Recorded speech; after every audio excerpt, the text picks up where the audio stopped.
Let me show you a few best practices that I follow when I build an AI agent, especially when I plan to submit it to MindStudio to become a template.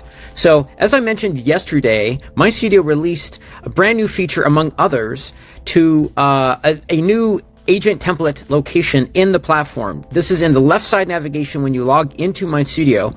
And not only did we introduce templates, we also introduced community agents. These are submitted by you, the MindStudio community, for anyone else to be able to use, as well as being able to create folders in your workspace. And here you can see I have 3 different folders here set up already. I still have many others to organize, but I wanted to show you some best practices that I follow when I plan to submit an agent to become a template.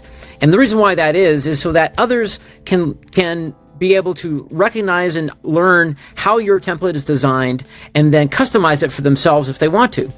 So here I have a workflow, and it is one workflow in an agent. And I'll show you some best practices that I follow. One is sure to have a robust system prompt. And I actually have MindStudio generate this prompt for me, which is really easy to do.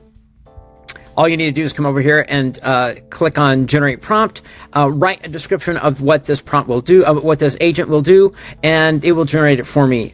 Easy, really easy to do.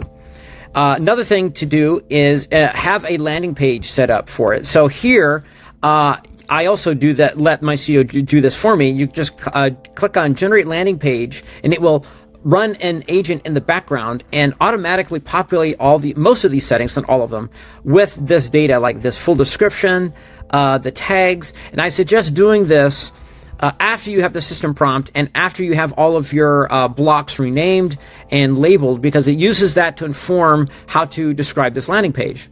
Another thing that I recommend doing is make a video of what this agent does, or what your template would do, and even optionally add some samples so that people who come look at your template can understand how it works, and then potentially places to customize it. And then another thing to do is add these notes. So notice how these notes describe what different prompts, what different blocks do.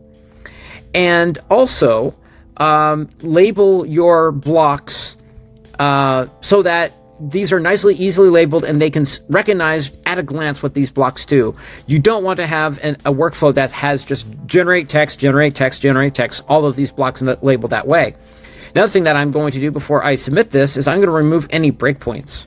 So a breakpoint in MindStudio is a location when it runs in draft mode or in debugger mode, namely draft mode or debugger mode, and it will pause at that location. But you want people to be able to use this in completion, so you don't want to have any breakpoints like I just did. I'm going to publish this. So now this won't have any breakpoints in it when I submit it.